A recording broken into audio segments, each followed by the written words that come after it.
Hi everyone, welcome to this week's episode of Handy Mandy TV, and today we're going to be painting an ocean scene completely. It's going to be 3 canvases instead of 1. You're using joint compound, but you're not going to be using any brushes. So let's see what we can come up with. Let the art challenge begin! Dun dun dun! So, when you're doing an art challenge, you want to take away at least one of the staple elements that you would use, a canvas, the paintbrushes, or the paint, and then you want to add a level of difficulty. So I used 3 canvases instead of 1, and I'm using joint compound, which is a very textural kind of medium. So I got 2 palettes here because I use lots of colors. The first one is from Michaels, the second one is from the dollar store and has all those little slots for all your different colors. And if you want some cheap and free paint palettes, that carton right there, that little plastic one, is actually used to hold Kinder Egg surprises. And if you're in the States, I feel very sorry for you because you guys don't have those. You also want to make sure to have cling wrap or saran wrap because acrylic paints, which is what I'm using, will harden if you leave it exposed to the air. So I wrap mine, and mine can last for like a week. And then if I want to rehydrate it, I just put some water in there, which is why I always have some water when I'm painting, of course. And I also have some painter's tape because I wanted to do all the edges and do like a crisp edge on the outside, which I've never done before, so this gives me an opportunity to see what I like or do not like. I have acrylic paint in white, Christmas red, black, tan, and antique white. The only time I use the very starch white on the far right is when I'm doing the boats or the waves. Otherwise, I always use the antique white. And I might warm it up a little with like some beige for the beach. So all these tubes can be found for $1 each at the dollar store, but unfortunately they don't have a lot of vibrant colors. They're kind of flat. So don't use royal blue or the tropical blue because again, it's still flat. You can get this little acrylic acrylic paint for like $1, and the cerulean blue will have the vibrancy that will give your color life, and it will prevent it from looking cheap. And of course, they kind of childproof it, so just unravel the end and squeeze it out. I'm using 2 different kinds of Q-tips. One is very firm, and the other one's fluffy, which is good for blending. I'm using a rag. I had pulled out a sponge, but I didn't end up using it. I need a mechanical pencil eraser for drawing and sketching it on, and I have a painter's number 3 little palette and a toothbrush. The toothbrush worked amazing, and yes, I can use it because it's not a typical paintbrush. It was a challenge.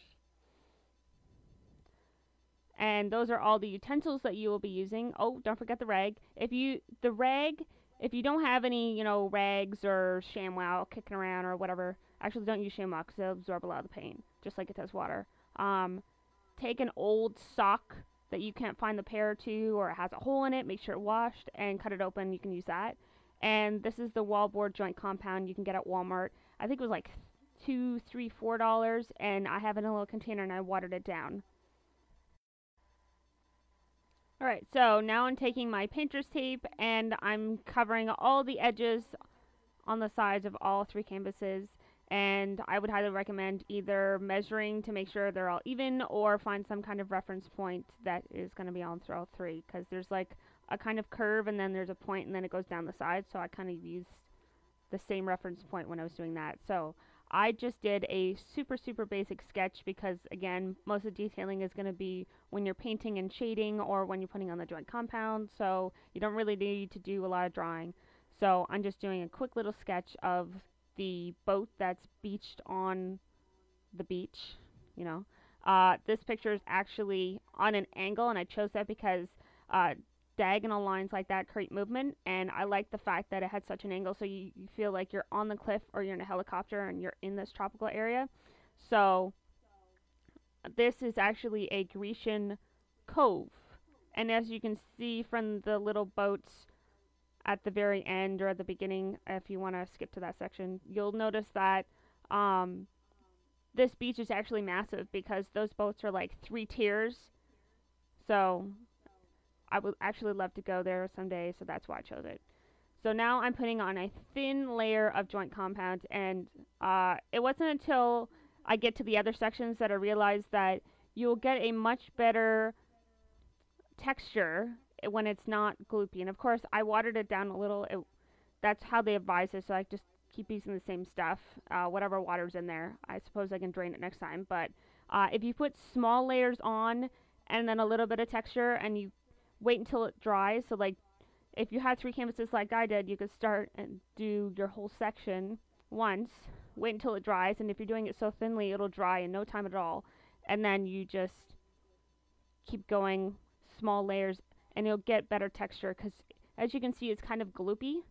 Now, there's a kind of grain to the cliffs, which I'm trying to follow, which is why my paint palette is always angled the same way. But if you want it to look more like it's not painted on, like it looks random and it's authentic, then I would suggest taking your hands and moving it at different angles that aren't, you know, comfortable or typical. You know how you're always painting with your right hand, maybe to your left, because your left isn't as practiced if you're not ambidextrous. You know, just change it up, because if you look really hard, you can tell when something is made with a paintbrush or with a tool. So you want to break that by doing something unusual. So now I've already gone a layer over with the antique white with a little bit of beige.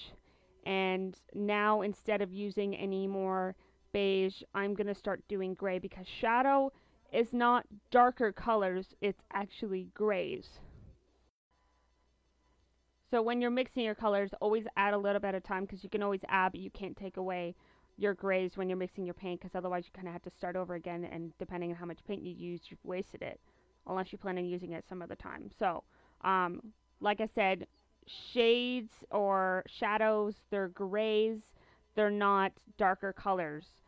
So it has to do with how close the light source is to this object. And of course, this picture, the sun is in the sky, but there isn't a lot of cloud coverage because it's direct sunlight.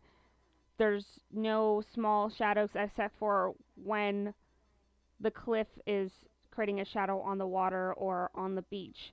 So you want to keep that in mind, and you want to see how dark that shadow is.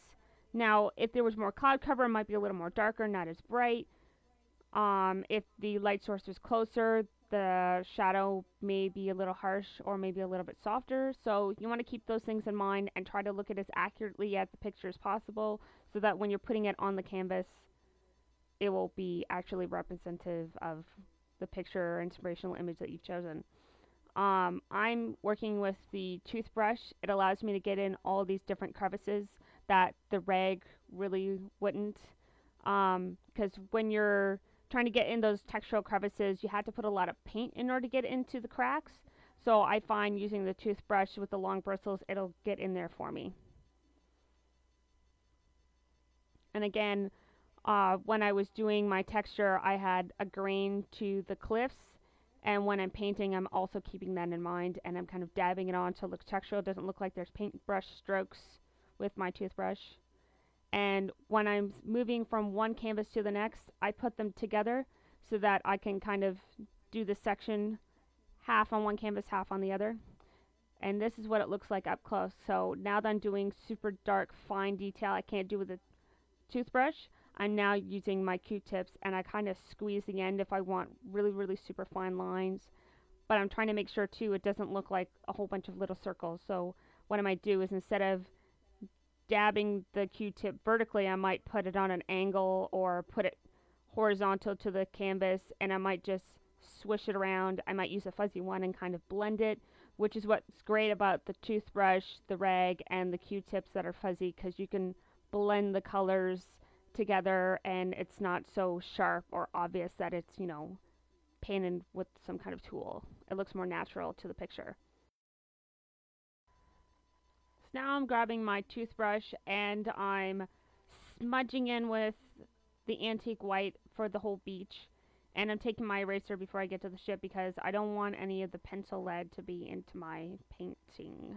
So what's great about the paintbrush is you can rub it into all those little crevices of the canvas paper so well that it looks faded. And then you can take the antique white again and make those spots darker without having to add some more beige to make it warmer.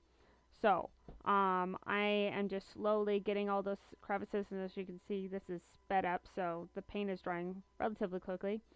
And I'm putting a little bit of the antique whites with a little bit of beige, I believe, into the water because the water is so shallow near where it hits the beach that you can actually see the beach color, and it doesn't look like you can see the water. So the water is so crystal clear, and as you can see in the painting on the top right, it kind of looks like there's a little bit of yellow gold into the water. So I want to make sure that is translated well. And now I'm painting some of my grays next to the cliffs for some shadowing. I did the little shadowing of the cliff over facing the beach, and I am taking my Q-tips and I'm putting in what paint I couldn't get with the toothbrush into the edge of the cliff, and then if I accidentally got onto the cliff, I will fix that later. I'm also using the fuzzy Q-tip to kind of put striations in the beach so that it looks kind of the grains of the sand and if there's any hills. And I tried to use the royal blue and tropical blue from the tubes at the dollar store, and it looks so dead flat. So then I took my cerulean blue, which has such a vibrancy of color, and I went over that and it just brought it to life because I cannot tell you how important it is to have the right colors that are in your picture on your canvas, because otherwise it doesn't have the same life. So I'm going a whole shade over it and not so close to the beach because of course it's got to be lighter and it's got to have a bit of that golden color. So I take my toothbrush and I put a base coat on, and then with a cloth and some Q-tips, of course I'm mixing my colors now, and I will take a cloth and I will put in all those different shades and kind of like the beach that's underneath on the bottom of the water on the sand. So I've mixed 3 different colors of blue, and the lightest shade is still wet closest to the beach, and then I will take a little bit of that beige that was closest to the water, and I used the antique white and I mixed it as the paint was wet. So instead of mixing separately in my palette, I mix it as it was on the canvas. And now I'm looking at my picture and I'm taking all my light sources and I'm doing all my light sources, and with the cloth you can blend it in really well so you can't tell there's any strokes. It just looks like the water reflections. So, and now I'm doing all my dark spots, and if you have to go over it you can, because it's pushed so much in the canvas you can just layer it over top and then of course it will dry. And this is how you take your Q-tip and you color your little boats, which of course are very fine detail. So what I do is I squish my little Q-tip like so that I get a fine line instead of a big round circle, so that I can get all my fine detail. And if you make any mistakes, you can just try to absorb some of the wetness of the paint and then go over it with white, as so. So that's what I did. So I'm looking at my picture and I see the gray, the dark gray, which is of course all like the window ports of the fancy yachts. And then there's a light gray with this shading because there's different levels. And I've already put my red on. And that's it. So now I'm going to take my white soon and I'm going to start doing all the waves, which of course I've done with joint compound as well as the boats. So you can dab it on vertically, you can put your Q-tip at an angle. If you put a whole bunch of paint on, you kind of just take it at a 45-degree angle and just push it forward, not pull it, you push it, and then it's gliding over all the bumps of the joint compound. And then as your paint is thinning on your Q-tip, you would just thin it out, and you can take a watered down blue Q-tip and dab it over top if it seems like it needs to be faded more. And then I take my Q-tip, see how I'm dabbing with white and then I'm going on an angle and I'm kind of fading it out. So you want the bright white and then you want the super faded white, and I'm doing all these speckles because that's what's in the picture. So either little dots, and of course I'm going to go over that little section with white so that it doesn't look so white, because it looks like there's a big chunk right there. But you just kind of play with it. But with this picture, it just brings so much life when you have this great cerulean blue and then you add your little splashes of light white on top of the water so that it looks like it's, you know, waves going up on the beach. So when you're all finished, this is what it's going to look like. and I cannot wait to put it up on my front hallway because every time I come down the stairs, I'm going to know where I want to go. And you just visualize it, and it's just like, oh, it's going to be real, and you move towards that goal. Anyways, I hope you guys enjoyed this. If you guys have any other ideas for an art challenge using different mediums, like different kinds of alternatives to paint or canvases or utensils to create that art, put your comments down below and I will see to it that we do another art challenge. And if you guys have any reply videos to do your own similar work, I'd love to see it. See you next week.